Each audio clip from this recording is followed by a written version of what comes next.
Salut à tous et bienvenue dans ce nouvel épisode de Tech Antique.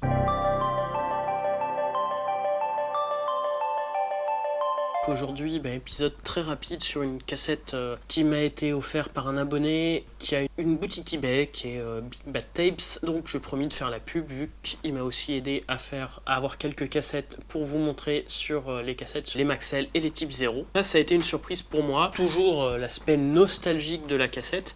Il s'agit de la BSF LH. Des espèces de cassettes orange. Il faut savoir que j'en avais déjà une ou deux. Malheureusement, toutes celles que j'avais, alors je pensais en avoir gardé de celles de quand j'étais petit et j'ai été incapable d'en retrouver. Donc voilà, j'aurais pas beaucoup de panels à vous présenter si le son fait que ça sonne pas bien, mais tant pis.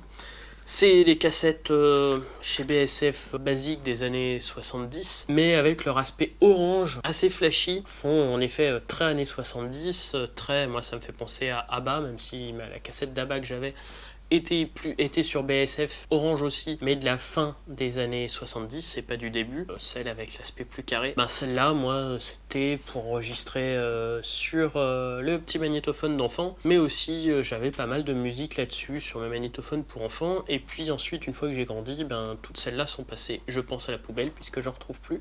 Et donc, c'était les cassettes, comme je vous disais, mes parents devaient en avoir peut-être une quarantaine, cinquantaine de ces cassettes-là.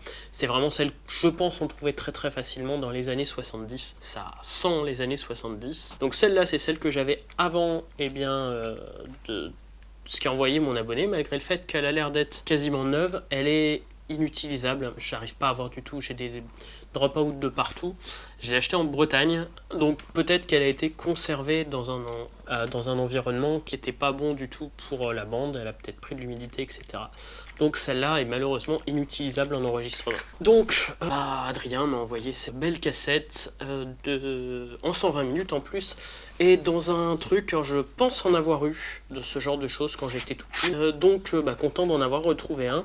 En fait c'est des boîtiers qui se clipsent les uns sur les autres, et comme ça on peut les accrocher sur le mur. On a toutes nos cassettes et il suffit d'appuyer sur le bouton pour qu'ils sortent. Alors ici il faut que je le mette vers le bas, je suis quasiment sûr qu'à l'époque il suffisait d'appuyer voilà, sur le mur, et puis on l'ouvre, et de l'autre côté on a notre cassette orange, la même, et qu'on va mettre dans nos deux lecteurs pour en faire un petit enregistrement.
Bon, petit break pendant le montage.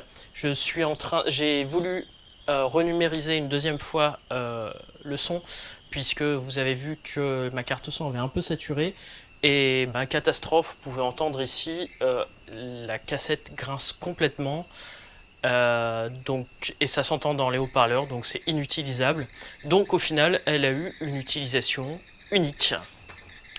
Finalement, quoi en penser? Alors, outre l'aspect nostalgique, comme les Maxell que je vous ai présenté la semaine dernière, et d'autres types de cassettes audio, c'est une cassette des années 70, donc elle ne va pas sonner comme les meilleures cassettes qui, je pense, ont été produites entre 82 et puis 82-92, la grande époque des cassettes.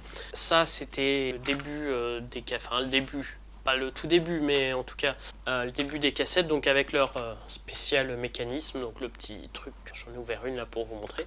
Le son, il y a plein de bruit de fond, il y a du bruit de fond, il y a du souffle, ça remonte pas très bien dans les aigus, peut-être pas pire que les TDKD de 1972, on n'est pas sur de la cassette hi-fi, c'était à prévoir pour une cassette du début des années 70. Surtout que là c'est une 120 minutes, donc souvent les 120 minutes ont une bande plus fine, ce qui fait qu'elle pose problème assez facilement.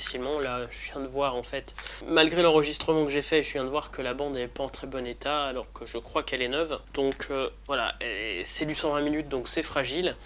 Donc je pense que c'était quand même un peu meilleur à l'époque, ça vieillit pas très bien, surtout avec le spécial mécanisme qui aidait peut-être à l'époque mais qui a tendance à mal vieillir. Voilà, là on est plus sur l'aspect nostalgique de la cassette. Pour écouter comme ça de la musique en fond, ça peut toujours faire l'affaire. Voilà, en décoration, je pense que c'est leur destinée maintenant, ces cassettes des années 70 qui sont avec une bande en mauvais état. Mais ça reste des trucs, je pense. En tout cas, moi qui en ai eu, j'en voulais une dans ma collection et donc c'est fait. Et voilà, je suis content d'en avoir une sur la collection, mais soniquement parlant, c'est malheureusement une cassette qui a pas très bien vieilli. Voilà, j'espère que cette petite vidéo un peu nostalgie vous aura intéressé. Sur ce, je vous donne rendez-vous très bientôt pour un nouvel épisode. Soyez authentiques et atypiques et à bientôt.